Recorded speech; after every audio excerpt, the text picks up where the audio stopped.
먼저 서학개미들이 뿔이 났다는 소식입니다. 한동안 해외 주식 이벤트가 쏟아지던 증권가가 갑자기 조용해졌기 때문인데요. 해외 주식 신규 고객에게 주던 현금 지원이나 수수료 환급 같은 이벤트가 예고 없이 줄줄이 사라지면서 어제까지 있던 쿠폰이 오늘 없어졌다는 말이 나올 정도입니다. 배경엔 금융감독원이 있습니다. 고환율 국면에서 해외 주식 마케팅에 과열됐고 해외 주식 계좌 절반이 손실이라는 이유로 증권사에 현금성 이벤트와 광고를 중단하라고 권고한 겁니다. 하지만 서학개미들은 손실이 많으면 투자 설명을 강화하면 될 일이지 투자자 혜택만 끊는다며 분통을 터뜨리고 있는데요. 이 조치가 원달러 환율이 치솟는 상황에서 달러 유출을 막기 위한 것 아니냐는 해석까지 나오자 일부 투자자들은 미국 국무부와 무역대표부에 항의 이메일을 보내는 일까지 벌어졌습니다.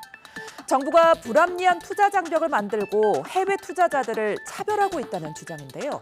투자자 보호라고는 하지만 정작 보호받는 게 투자자인지 환율인지 궁금해지는 상황입니다.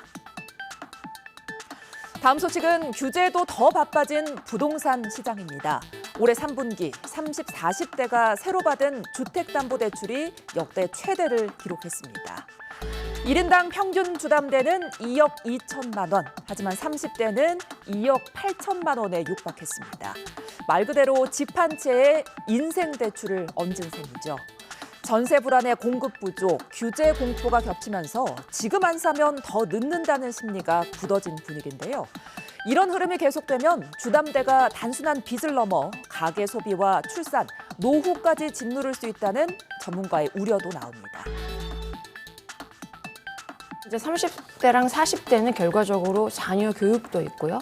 그 다음에 이제 전세 불안 이런 것들 요인이 굉장히 크잖아요. 그래서 이게 지금 당장 빚을 얻는 이유는 나중에 더 비싸지거나 대출이 막힐 수 있다라는 불안이 결정적이었는데 말씀하셨다시피 이제 문제는 이후에 발생하는 거예요.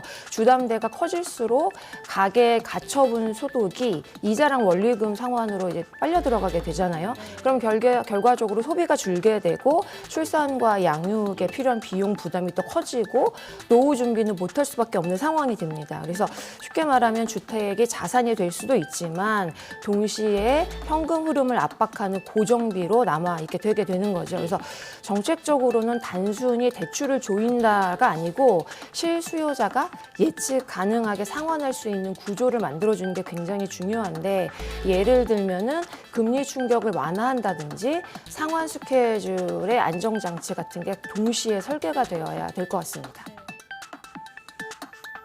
이렇게 주식은 불안하고 내 집 마련은 과연 가능할지 불안한 상황 속 대표적인 안전자산으로 꼽히는 것이 있죠.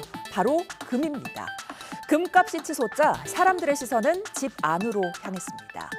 20년 된 에어컨 로고에서 순금이 나오고 옛 휴대전화의 금장식이 수십만 원에 거래되면서 집 안에 숨은 금캐기가 시작된 건데요.